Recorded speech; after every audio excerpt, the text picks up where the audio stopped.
receive some of these messages from spirit is literally all over the map. I don't have to hold an object, but early on in my career at live shows, I'd say, okay, somebody give me a ring, I'll read it, da da da. But I realized that it was just really a tool for me. If you can connect with spirit, you should be able to connect with the information that you're being given. You don't need to hold something, although some mediums really do enjoy to do that. If I'm in a private reading with someone and they acknowledge to me that, say for instance, they have grandmother's ring on, I will then pass that information, and then they go, oh my God, how did you know? There it is. I'm like, right? The one thing you need to know about me when you're sitting with me is I'm always right. Because you know why I'm always right? Let me tell you. I'm always right because it's their information and not mine. So you can make me look like an asshole all you want, but really in turn you're making your loved ones look like an asshole. When I sense or feel like I'm going in the direction in an audience, it's usually towards a very good looking woman that doesn't have a wedding band on, and that's my icebreaker with her, where I know I'm actually behind her. So I'm trying to kill two birds with one stone. So I'd like to tell you about a hard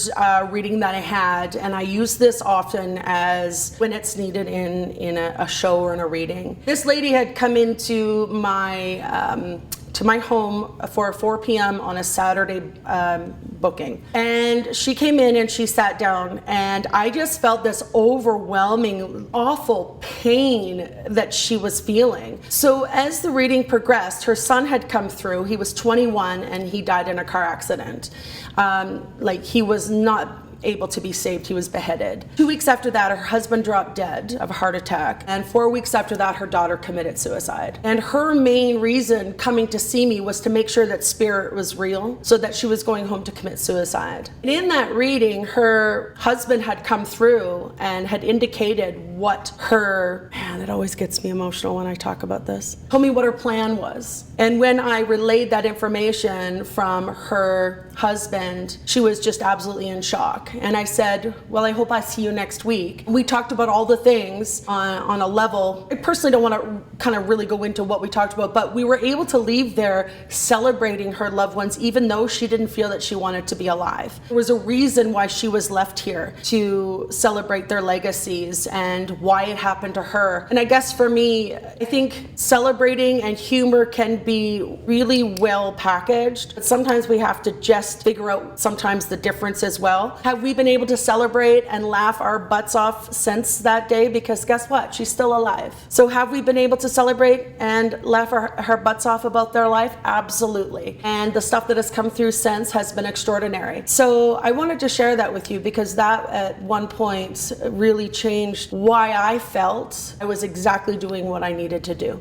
I think spirits visit us to give us proof that just because we're not physically here does not mean that we're not here. I mean, think about it. Have you ever thought about somebody and they've called? Probably a shit ton of you have said, yeah, I remember that. Or now I guess they text you or Instagram you or ping you or whatever the hell they do. Do you remember those days where you think about somebody and all of a sudden they've called? Well, it goes to show you that your energy does not have to be in the same place as someone else to connect. Much like I don't have to be past in order to connect with their energy. You guys can all do this. I'm nothing special. I'm just able to continue to moderate on this level. It's that simple. There's nothing magic, people. You know what? We actually have to teach ourselves to be present now because we're so busy. But what happened when we were always just present? In the present is where beautiful things happen. You can't be 10 steps ahead of yourself and then thinking, why didn't my dad come to visit me on his birthday today? Well, why the fuck would he? You're way too busy and your attitude stinks. Here's the one thing. People love to blame spirit world because they're not coming to visit. I mean, think about this, people. Somebody lives to be like 90 or 150 years old. Think about it. Just